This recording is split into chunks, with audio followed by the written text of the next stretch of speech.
Hello friends, Radhe Radhe. Shri Ramcharitmanas पाठ में आज बहुत सुंदर चौपाइयाँ हैं। आरती के साथ में वर्णन है, बहुत सुंदर है कि भगवान राम ने जो रामचरितमानस में रच दिया अपने चरित्र चित्रण को, उसको महर्षि वाल्मीकि जी ने ग्रंथ की रचना की संस्कृत भाषा में और तुलसीदास ने हिंदी अवतरण किया है रामचरितमानस में। तो उस चरित्र चित्रण को इतना सुंदर अपना चरित्र निभाया है, पूरा जीवन ऐसा निभाया है कि आज भी लोग उनको उनके कर्मों से याद करते हैं। उनके कर्म उनके नाम के साथ जुड़े हैं, जो उनका नाम हर लोग रटते हैं, जपते हैं।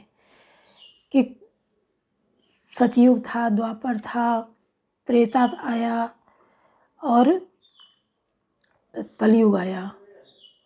तो भगवान राम ने ऐसा चरित्र अपना बनाया बचपन से लेके जितनी ज़िंदगी जिए कि उसमें लोग उनका अनुसरण ही करते रहे, उनको ही एक दूसरे को उनका पार्ट बताते रहे कि देखो राम ने ऐसा किया, राम ऐसे थे, राम ने ये किया है। तो उनका उसी तरीके से लोगों ने अपने अंदर उतारना शुरू किया। लेकिन कलयुग क्या है, कलयुग का प्रभाव ऐसा है कि लोग भागेंगे, इन बातों से दूर होंगे, कि जहाँ धर्म कर्म की बातें होंगी वहाँ कलयुग आके अपना हावी हो जाएगा और लोग विरोध में आ जाएंगे। कोई सपोर्ट में बात नहीं करेगा, सब विरोधी बन जाएंगे। तो इन चीज़ों से अपने को संभालना है, विरोधियों में नहीं शामिल होना है। क्योंकि किसी के बताने से आप मत समझिए, जो चीज़ अगर कोई बता रहा है तो उसको आप उठा के पढ़िए। पुराने ग्रंथ कितने हजारों साल पुराने, सैकड़ों साल पुराने ग्रंथ हैं, जब लिखा गया था वो आज सच होता दिखाई दे रहा है। तो उस सत्यता को स्वीकारिए, उस सच के साथ चलिए, किसी के कहने में मत आइए। संत लोग हैं, साधु लोग हैं, उन चीज़ों को पढ़े हैं जो हमें बताते हैं, उन अपना मार्गदर्शन देते हैं। तो उनके मार्गदर्शन में हमें सीखने को मिलता है। जगह जगह कथाएं होती हैं, भागवत कथा होती है, तो किसी के अंधभक्ति में मत शामिल हो जाइए। उसको पहले सुनिए, गुनिए कि ये सच्चाई क्या है, इसमें कितनी सच्चाई है, तब उस सच्चाई के साथ आगे बढ़िए और जुड़िए। क्योंकि भगवान राम जब सब अपने कार्य उन्होंने सिद्ध कर लिए, लव कुश को बुला के और राजपाट दे दिया, चारों भाइयों में राज्य को बांट दिया, सबके बच्चे, दो दो बेटे सबके हुए, भरत, शत्रुघ्न और लक्ष्मण, राम। तो राम ने अपना भाग जो है वो लव कुश को सौंप दिया। जब लव कुश को लेने गए वाल्मीकि आश्रम, क्योंकि ये वहीं रही हैं, बच्चे वहीं हुए, वहीं पले बढ़े, वाल्मीकि आश्रम में वाल्मीकि के द्वारा शिक्षा दी गई लव कुश को। तो जब ये अश्वमेध यज्ञ किया था, उसके घोड़े को लव कुश ने पकड़ लिया था। फिर जब युद्ध शुरू हुआ तो पता चला कि ये राम के बेटे हैं। अच्छा, लक्ष्मण जी सबसे पहले गए, तो लक्ष्मण जी पहले पहचान गए कि हम यहीं तो आके भाभी सीता को छोड़े थे। तो वो देखने में राजकुमार जैसे बच्चे लग रहे थे, तो वो समझ गए कि ये हमारे भतीजे हैं, भाभी सीता के बच्चे हैं। तो अब बच्चों को भी देख के उनको इतना दया आई कि वो उन पर लड़ने की बात सोचे ही नहीं कि इनसे हम लड़ें कैसे। लेकिन जब बात आगे खुली तो पता चला कि ये राम के ही दोनों बेटे हैं, लव और कुश।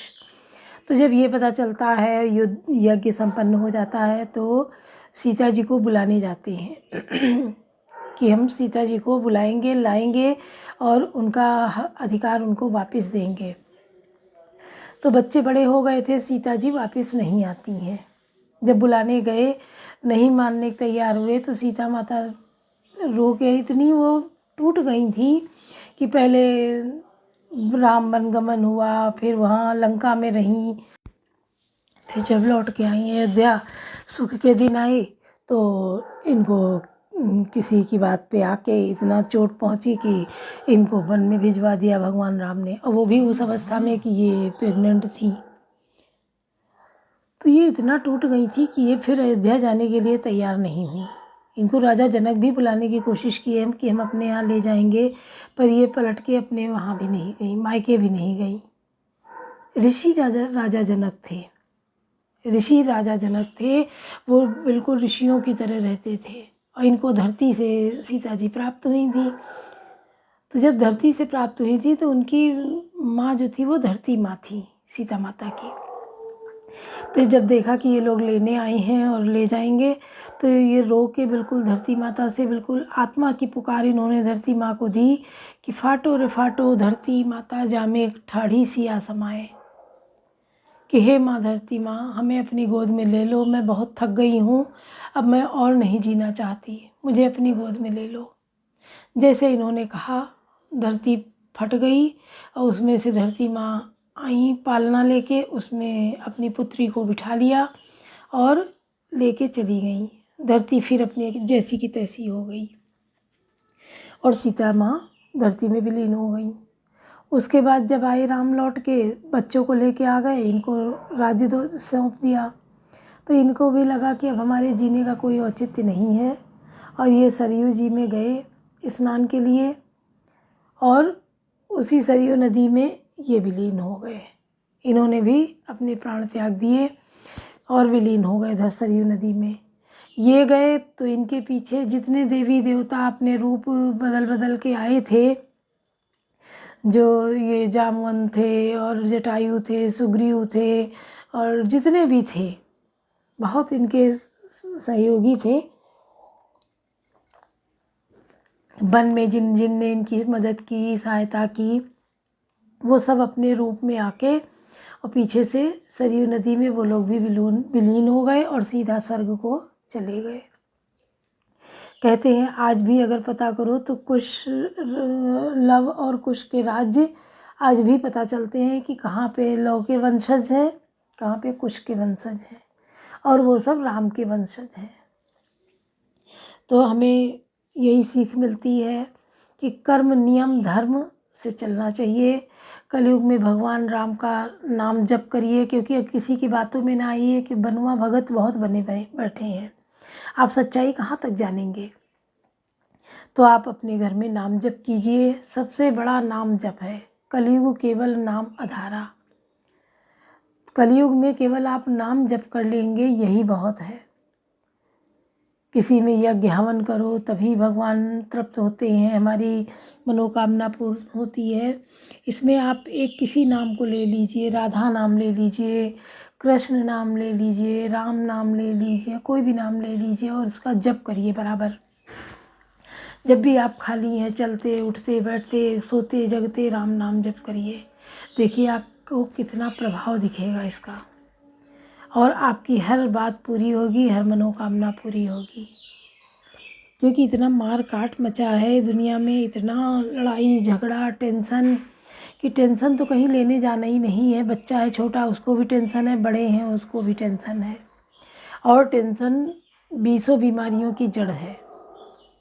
और बीमारियां ऐसी, एक बड़ी बीमारी पे लगाम लगती है, निजात पाई जाती, दूसरी उससे बड़ा मुंह फैला के आ जाती है। पहले था पोलियो, कितना ऐसी बीमारी थी कि अगर पोलियो हो गया तो पूरा जीवन बर्बाद हो जाता था। पैर एक लंगड़ा हो गया, पाहिज हो गया। पोलियो पे जीत मिली। टीबी जानलेवा बीमारी थी, वो तो सीधा जान लेकर ही जाती थी, फेफड़ों में छेद हो जाते थे और फेफड़े ही जीने लायक नहीं रहते थे।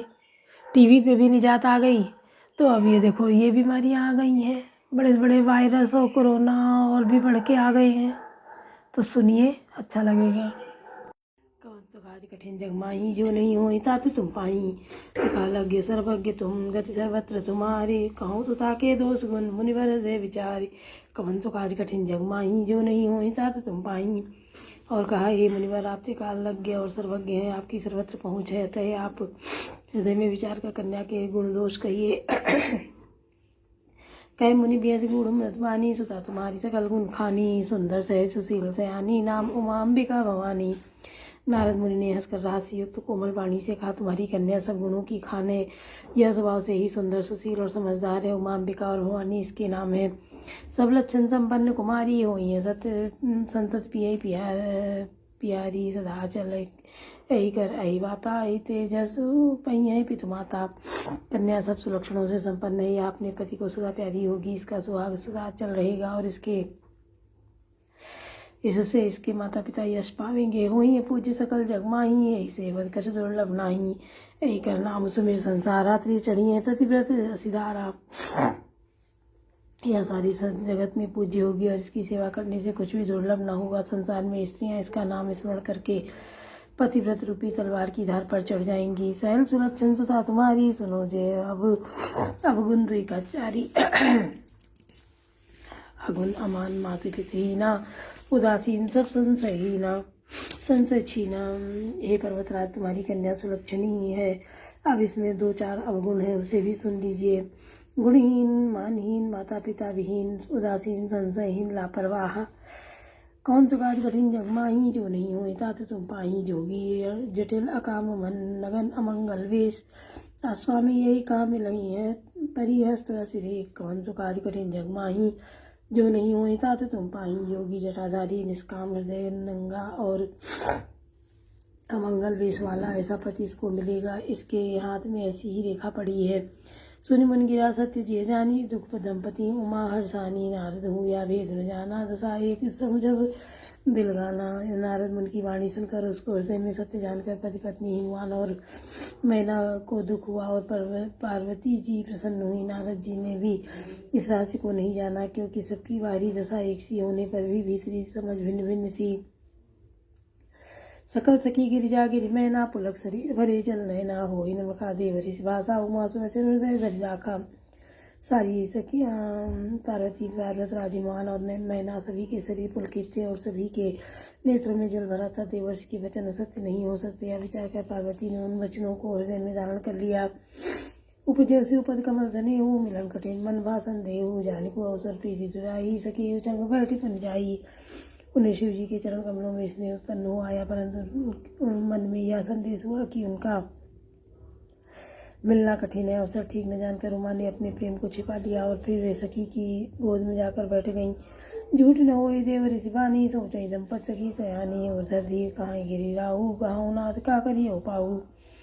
देवर्ष की वाणी झूठी न होगी, यह विचार कर हुआन मैना और सारी चतुर सखियाँ चिंता करने लगी। फिर हृदय में धीरज धरकर पर्वतराज ने कहा, हे नाथ कहिए, अब क्या उपाय किया जाए। कौन तो काज कठिन जग माही, जो नहीं हो तात तुम पाही। कह मुनि से मुंत सुन, जो विधि लिखा लीलार। देवधनुज नर नाग मुनि, को न मेटन हार। कौन तो काज कठिन जग माही, जो नहीं हो तात तुम पाही।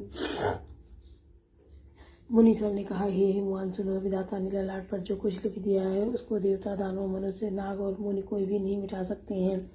तथापि एक मैं कहाँ हो पाई, हो करे जो दैव सहाई। बस जस पर उमय वरनो तुम पाही, मिलई उमय तस संशय नाही। जो भी एक उपाय मैं बताता हूँ, यदि दैव सहायता करे तो वह सिद्ध हो सकता है। उमा को वर तो निसंदेह वैसा ही मिलेगा जैसा मैंने तुम्हारे सामने वर्णन किया है। जे जे वर के दोष बकाने ते सबसे उपही मैं अनुमाने। जो विवाह संकर्षण होई, दोषों गुण सब कुछ कह सब कोई। परंतु मैंने वर के जो जो दोष बतलाए हैं, मेरे अनुमान से वे सभी शिव जी में हैं। यदि शिव जी के साथ विवाह हो जाए तो दोषों को भी सब लोग गुणों के समान ही कहेंगे। जो ऐसे सैन हरि करही, बुध कछु तिन कर दोष न धनही। भानु दसानु सर्वरस खाई, तिन मंद काद को नाही। जैसे विष्णु भगवान शेषनाग की सैया पर सोते हैं तो भी पंडित लोग उनको कोई दोष नहीं लगाते हैं। सूर्य और अग्निदेव अच्छे बुरे सभी रसों का भक्षण करते हैं, परंतु उनको कोई बुरा नहीं कहता। शुभ अशुभ सलिल सब भाई, सुरसर को अपनी लकाई। समृत कहूँ नहीं दोष दोषाई, रवि पावक सुरसर की नाई। गंगा जी में शुभ और अशुभ सभी जल बहता है, पर कोई उन्हें अपवित्र नहीं कहता। सूर्य, अग्नि और गंगा जी की भांति समर्थकों को कुछ दोष नहीं लगता। कवन तो काज कठिन जग माही, जो नहीं हो तात तुम पाही। जब से शीशा करई जड़ नर, जड़ विवेक अभिमान। परही कल्प भर नरक महु, जीव की ईस समान। कवन तो काज कठिन जग माही, जो नहीं हो तात तुम पाही। यदि मूर्ख मनुष्य ज्ञान के अभिमान से इस प्रकार होड़ करते हैं तो वे कल्प भर के लिए नरक में पड़ते हैं। भला कहीं कि जीव भी ईश्वर के समान सर्वथा स्वतंत्र हो सकता है। सुरसरी जलकृत बारू न जाना, कबो न संत करें पे पाना, सुरसरी मिले जो पावन, जैसे ईसनी संतन तर तैसे। गंगा जल भी बनाई हुई मदिरा को जानकर संत लोग कभी उसका पान नहीं करते, पर वही गंगा जी में मिल जाने पर जैसे पवित्र हो जाती है। ईश्वर और जीव में वैसा ही भेद है। शंभु सहज समृद्ध भगवाना, यही विवाह सब विधि कल्याणा। दुरादर में आई महेशु, आशुतोष पुन किए कलेशु। शिव जी सहज जी समर्थ हैं, क्योंकि वे भगवान है, इसलिए इस विवाह में सब प्रकार का कल्याण है। परंतु महादेव जी आराधना बड़ी कठिन है, फिर भी क्लेश तप करने से बहुत जल्द संतुष्ट हो जाते हैं। जो तप करें कुमारी तुम्हारी, भावी मेट सकें त्रिपुरारी। यद्यपि वरन एक जगमाही, एक कहाँ से तज दूसर नाई। यदि तुम्हारी कन्या तप करे तो त्रिपुरा महादेव जी होनहार को मिटा सकते हैं। यद्यपि संसार में वर अनेक है, पर इसके लिए शिव जी को छोड़कर दूसरा वर नहीं है। वरदायक वृंदारति मंजन, कृपा सिंधु सेवक मनोरंजन। इच्छित फल बिन शिव अपराधे, लही अनकोटि जोग प्रसादे। शिव जी वर देने वाले, शरणागत के दुखों का नाश करने वाले, इस कृपा के समुद्र और सेवकों के मन को प्रसन्न करने वाले हैं। शिव जी की आराधना किए बिना करोड़ों योग और जप करने पर भी वांछित फल नहीं मिलता। कवन तो काज कठिन जग माही, जो नहीं होई तात तुम पाई। अस कही नारद सुमिर हरि गिर दीन आशीष, होई या कल्याण अब संशय तजो गिरीश। कवन तो काज कठिन जग माही, जो नहीं होई तात तुम पाई। ऐसा कहकर भगवान का स्मरण करके नारद जी पार्वती जी को आशीर्वाद दिया और कहा कि हे पर्वतराज, तुम संदेह का त्याग कर दो, अब यह कल्याण ही होगा। बोलो सियावर रामचंद्र की जय, पवन सुत हनुमान की जय, लाडले लखन लाल की जय।